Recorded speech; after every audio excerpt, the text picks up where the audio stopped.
Today, we have the management team of Unbound Group with us. That's the CEO, Ian Watson, and the CFO, Dan Lampard.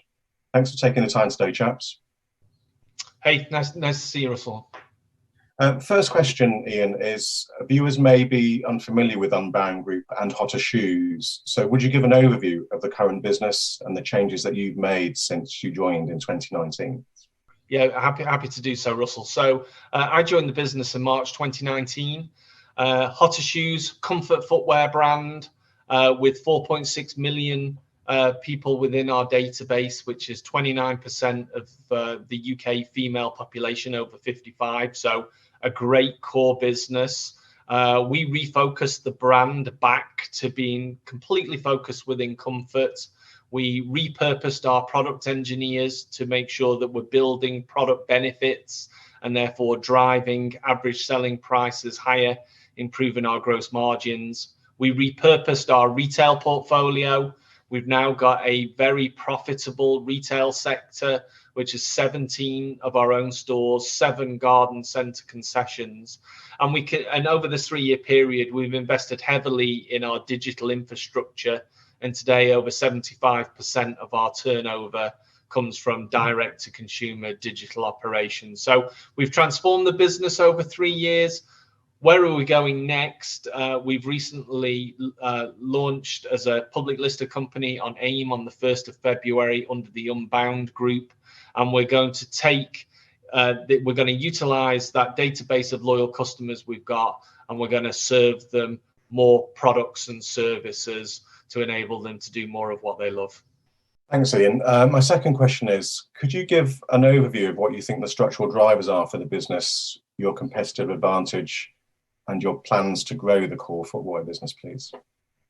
Yeah, so I think, if you look at the footwear market, the biggest growth area within the footwear business is comfort.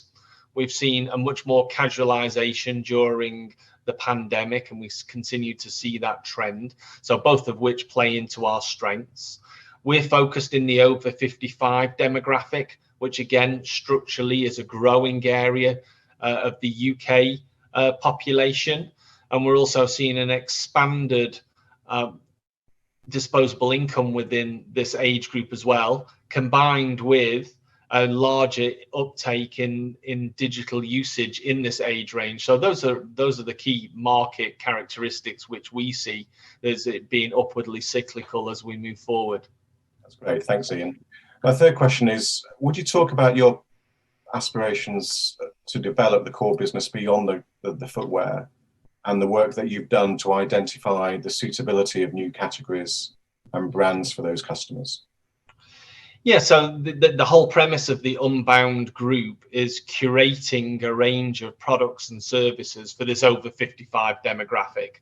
And as we looked at our business model and we looked at what we had within the Hotter brand alone, we have a database of over 4.6 million people, and which equates to 29% of the female over 55 demographic in the UK. So we started to think, okay, how do we develop a platform to sell them more products and services? And therefore, we set out some very clear criteria for selection to work with partner brands. We then started to look at which categories we should look at initially. And we looked at footwear, apparel, and wellness as 3 core categories, which are very close to our business. And then we selected a range of potential partners, and now we're in the process of talking to our target partners with the plan to have unboundgroup.com operational at the end of the second quarter this year, so June, July timescale. And we're planning to have at least 5 partner brands to launch with. So very exciting time for us. We believe that we're in a unique position with our understanding of this age group, and therefore we can develop a real clear, curated range of products to serve them. Thanks, Ian. Now I have a question for Dan. Dan, would you give an overview for how you expect revenue and profits to develop for Hotter and the wider Unbound Group over the medium term, please? Yeah, absolutely. Thanks, Russell. So if we look at the group as it stands now, as Ian said, that we expect Unbound as a site to be up and running by the end of Q2. And over the medium term, we expect Unbound will be delivering around 25% of the profits of the overall group. And then in the sort of longer term to the 5-year position, growing to 50% of the overall group. From Hotter's perspective, again, we see continued growth across and progressing from an overall revenue growth across all of the different channels that we've got, particularly from a digital perspective. And again, our EBIT growth to sort of mid low teen into the medium term. Okay, Dan, that's great. That sounds like lots of growth in revenue and profits to come. Could you just talk about the investment requirements that the business may need over that time period? Thank you. Absolutely. I mean, the business itself is very well invested. So the operation that we've got here at Skelmersdale, again, from a manufacturing perspective, there's no significant one-off capex required. We've been well invested over the last few years, so we're in a position to really scale that position. So our investment in the existing Hotter estate is probably going to be in the magnitude of 2 to 2.5 million across the operational, the retail estate, as well as developments within the e-com platform.